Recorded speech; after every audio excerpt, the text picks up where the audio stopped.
Hoy hubo 3 expedientes que se aprobaron por mayoría, el que tiene que ver con Vicentín, el que tiene que ver con el proyecto de la diputada Ana Carla Carrillo acerca de los aportes y contribuciones en los sueldos anuales complementarios de los trabajadores, y el de la suspensión de la ley de movilidad jubilatoria. Y hoy voy a insistir, ya en la sesión pasada hice referencia a estos expedientes, pero hoy quiero hacer hincapié en el tema que a mi juicio, considero más relevante, más caro a los sentimientos, como son los jubilados. La ley de movilidad jubilatoria, la fórmula de movilidad jubilatoria, lo voy a reiterar porque por allí siempre la audiencia se renueva, dice una conductora televisiva. Está conformada por un 70% que tiene que ver con la inflación, el índice, y un 30% respecto de la variación salarial en promedio de la remuneración. Esa fórmula nos da, bueno, lo tengo prometido, esa fórmula nos da un porcentaje de aumento trimestral a nuestros jubilados. Al suspender esa fórmula y realizar los aumentos por decreto presidencial, realmente el salario de los jubilados se ha visto en detrimento de a 4 a 9 puntos porcentuales por mes de lo que cobrarían si estuvieran gozando de la aplicación de la fórmula de movilidad jubilatoria. Entonces, yo me pregunto, ¿cómo es posible que en esta situación de emergencia sanitaria, en esta situación económica tan aguda, los jubilados estén cobrando menos de lo que tendrían que estar cobrando realmente? Y se los condena, por decir una palabra, a seguir así hasta diciembre, o sea, hasta fin de año.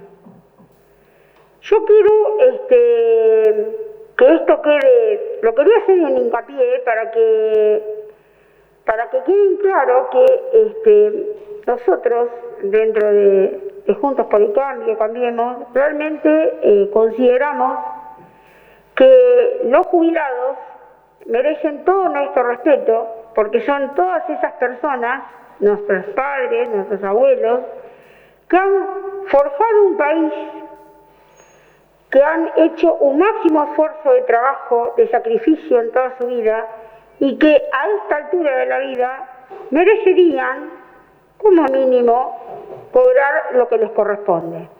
Nada más, señor presidente. No me voy a explayar demasiado en los motivos por los cuales nosotros no acompañamos estos proyectos de resolución, adhiriendo a proyectos de ley presentados por diputados de Cambiemos. Sí, lo que quiero, porque eso ya lo explicamos en los dictámenes, ¿no? Sí, lo que quiero dejar en claro es que desde nuestro espacio, desde el justicialismo, justamente si hay algo por lo que siempre hemos luchado, es por los derechos, no solo de los jubilados, sino de todos los trabajadores y especialmente de los sectores más vulnerables. En este caso puntual de la suspensión de la ley de la movilidad jubilatoria, lo decíamos en el dictamen, está claramente expresado en los fundamentos en el decreto del presidente, cuáles son los motivos por los que se hace esta suspensión provisoria. Recuerdo años anteriores cuando teníamos que estar permanentemente haciendo reclamos al gobierno de María Eugenia Vidal, al gobierno de Mauricio Macri, porque no convocaban a paritarias, porque se les suspendían los medicamentos justamente a los jubilados, porque no se atendían y se negaban las necesidades de los sectores más vulnerables. Gracias a Dios, todo eso, a partir del 10 de diciembre del 2019, comenzó a cambiar, empezó a verse otra perspectiva, otro camino. Lamentablemente, a 100 días de haber asumido el gobierno de Alberto Fernández, de Axel Kicillof, nos encontramos con esta pandemia que nos trastocó a todos, nos cambió la visión a todos, nos cambió las prioridades a todos. Requiere de un esfuerzo enorme de todos los sectores. Como bien lo dice siempre el presidente, los últimos son los que menos tienen, son los primeros a los que se les va a ayudar. Y en esto también vemos muchas veces contradicciones, ¿no? Porque por un lado, por ejemplo, cuando hablamos de lo que sí podemos hacer como municipio, por ejemplo, exhibición de tasas, no hablamos en su totalidad de exhibición, sino hablamos más bien de prórroga y haciendo hincapié especialmente en aquellos sectores o aquellos comercios que se vieron afectados por la pandemia. Entonces, como municipio nos ponemos de acuerdo en que sea de esa manera. Sin embargo, cuando nos referimos al gobierno provincial o al gobierno nacional, lo que pedimos es otra cosa. Pero bueno, gracias a Dios, por lo que vemos, el señor intendente está de acuerdo con las medidas que se están adoptando desde el gobierno nacional y provincial. Así que, bueno, creo que vamos por un buen camino. Yo quisiera referirme recién las palabras de la concejal Sagredo, que dice justamente que el gobierno actual nacional defiende a los que menos tienen, a los más vulnerables. Bueno, justamente los que menos tienen, los más vulnerables, es el sector de los jubilados.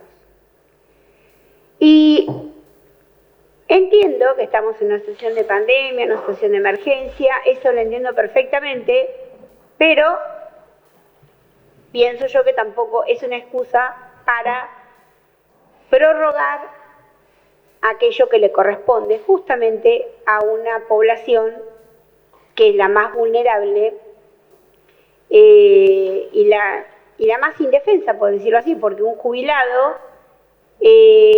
excepto algunos casos que pueden llegar a desempeñar algún trabajo estando jubilados, sino hay muchos jubilados, una gran porción de la población que no pueden seguir trabajando y no tendrían por qué seguir trabajando, porque si están jubilados no tendrían por qué seguir trabajando porque no les alcanza el dinero.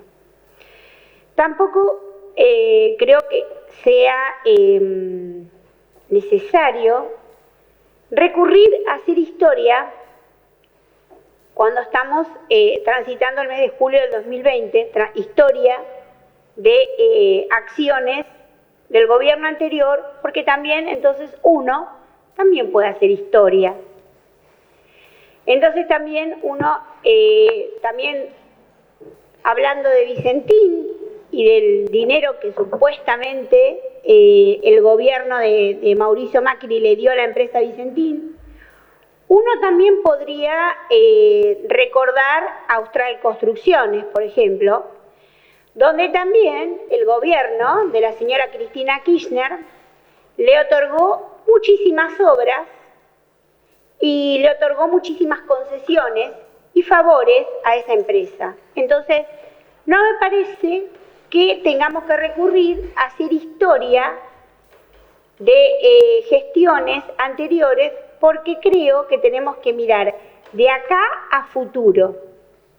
En ese sentido es que pienso que tenemos que estar trabajando en este Consejo Deliberante. Hablaba la concejal Nori recién que no es necesario hacer historia. Los cimientos de la política se basan en la historia, en la memoria, para bien o para mal. ¿Cómo nos vamos a recordar lo que se hizo bien o lo que se hizo mal? Es la manera de construir, me parece. Creo que el daño que hizo el gobierno de Macri y Vidal fue mayúsculo. Esa misma preocupación que hoy manifiesta con respecto a los jubilados y a la fórmula, no la vi representada en esos 4 años de gestión, porque hablan como si fueran comentaristas de la realidad. Así que me parece que es importante, sí, resaltar la historia, recordarla y sobre ella planificar. Por otro lado, me gustaría que desde el Consejo se están tocando temas por ahí, algunos superfluos, muchos, digo yo, enlatados, proyectos que el diputado Montoto firma y que dice, bueno, que adhiere, y nosotros desde acá avalamos o no el proyecto en sí, y no estamos generando proyectos propios. Creo que lo hemos hablado con el presidente del Consejo y me parece que es una deuda que estamos teniendo, ¿no? Dejemos un poquitito de lado los enlatados y empecemos a trabajar en el plano local, que me parece que nos hace falta. Y por otro lado, concentremos nuestra atención en resolver los temas que tenemos ahora en la urgencia de la pandemia y no estemos hablando de otros temas que realmente son superfluos. Estoy de acuerdo en parte con lo que dijo recién el concejal Iribarren. Cuando me refería a no hacer historia fue porque, bueno, la concejal Sagredo trajo a cuenta situaciones que habían sucedido en el gobierno anterior, entonces, bueno, también hice lo propio. De todas maneras, sí, coincido con el concejal Iribarren que hay que concentrar todas nuestras energías en trabajar sobre la situación actual y la situación del distrito. Coincido plenamente en eso y coincido también de que tenemos que generar más proyectos propios, es algo que también lo hablamos dentro del bloque. Particularmente yo en una oportunidad saqué el tema y dije que me parecía que no podía ser que estuviéramos siempre dictaminando sobre proyectos presentados por distintos diputados, porque la verdad que está todo bien, pero bueno, en un punto son demasiados y quizás tengamos que actuar más sobre lo distrital y sobre las demandas de nuestros ciudadanos del distrito de Torquís y escucharlos más y detenernos a escuchar a los ciudadanos del distrito y trabajar sobre sus necesidades puntuales. Bueno, nada más, señor presidente.